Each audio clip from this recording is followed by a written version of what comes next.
संपूर्ण बनना अर्थात जो हमारे अंदर सद्गुण थे उन्हें धारण कर लेना। जो 16 कलाएं थी, 16 कला माना हम फुल थे, हमारी बैटरी फुल्ली चार्ज थी, उसको फिर से पूर्ण रूप से चार्ज कर देना, सर्व शक्तियां स्वयं में भर लेना, ये संपूर्ण स्थिति है। हमें तीनों को एक साथ लेकर चलना है और बहुत प्रसन्न भी रहना है। सदा खुश रहना सीखें। हंसा भी करें, हंसना भी एक अच्छी एक्सरसाइज है, लेकिन आध्यात्म का संबंध खुश रहने से और इनर हैप्पीनेस से है, इनर चीयरफुलनेस से है। हम बहुत खुश रहना सीखें और इसके लिए एक तो हमारी नेचर ऐसी हो, सेंसिटिव नेचर ना हो। यदि हमारी नेचर बहुत सेंसिटिव होगी, नाजुक हम होंगे, छोटी छोटी बात को माइंड करेंगे, फील करेंगे, तो हम कभी खुश नहीं रह सकेंगे।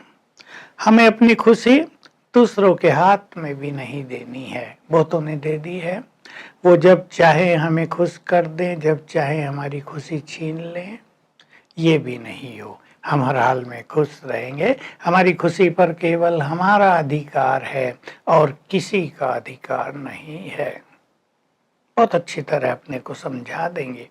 हम चेक करेंगे हमारी खुशी कहाँ जाती है। कोई इच्छा पूर्ण नहीं हुई तब हम खुशी खो देते हैं। किसी ने हमें मान सम्मान नहीं दिया, रेस्पेक्ट नहीं दिया, तो हम अपनी खुशी खो देते हैं। हमारी कामनाएं पूर्ण नहीं हुई तो हम अपनी खुशी खो देते हैं। क्या है कारण? या हम व्यर्थ सोच सोच कर ही अपनी खुशी खो देते हैं। देखिए, सूक्ष्म गति है। हम दूसरों के अवगुण देखेंगे, हमारी खुशी नष्ट हो जाएगी। हम दूसरे के बारे में परचिंतन करेंगे, हमारी खुशी नष्ट हो जाएगी। हमारे अंदर ईर्ष्या भाव होगा, हमारी खुशी नष्ट हो जाएगी। हमें इन सब चीजों से ऊपर उठना है। सब आगे बढ़ें, सब महान बने। हमारे परिवार में सभी महान आत्माएं हैं। देखो बाबा क्या कहा करते हैं, बाबा को भी फक्र रहता है कि मेरे सब बच्चे राजे बच्चे हैं। खुश होता है ना बाप अपने बच्चों को देखकर, उसके सब बच्चे बड़ी बड़ी पोस्ट पर हों, वेल एजुकेटेड हों, घर में बहुत प्यार हो, एक दूसरे का सम्मान हो। तो हम सब भी एक दूसरे को ऐसी ऊंची नजर से देखेंगे तो बहुत सारी चीजें नीचे छूट जाएंगी, हम खुश रह सकेंगे। बहुत अच्छी प्रसन्नता के लिए हमें ज्ञान के चिंतन की जरूरत है।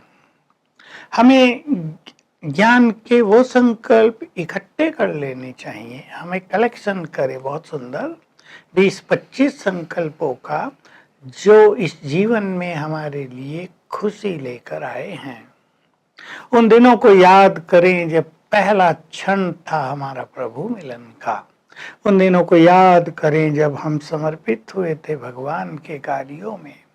उन दिनों को याद करें जब हमने अच्छे अच्छे कार्यों में सफलता प्राप्त की थी। उन दिनों को याद किया करें जब हमें बाबा ने बहुत अच्छे अच्छे अवसर दिए, अपॉर्चुनिटीज दी। हम अपनी खुशी के जो रियल आधार हैं उनको इमर्ज रखें।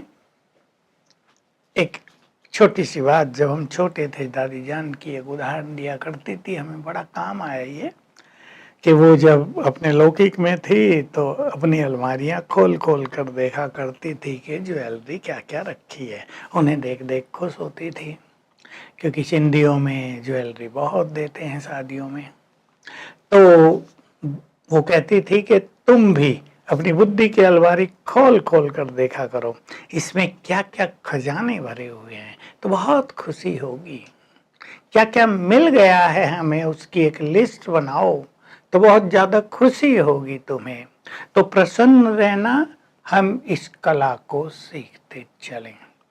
और अब बाबा के पास आने के बाद हमारी प्रसन्नता इस बात पर भी डिपेंड करती है कि हम सवेरे उठकर अपने को चार्ज करते हैं, ईश्वरीय प्राप्तियों से अपने को भरपूर करते हैं, भगवान से बातें करते हैं रोज सवेरे उठकर, उसको शुक्रिया करते हैं, हम ईश्वरीय महावाक्य सुनते हैं, सत्कर्म करते हैं। हमें ये जान लेना चाहिए कि थोड़ा भी विकर्म होते ही हमारी खुशी भी जाएगी, हमारी शांति भी जाएगी, हमारा योग भी टूट जाएगा, एकाग्रता नष्ट हो जाएगी।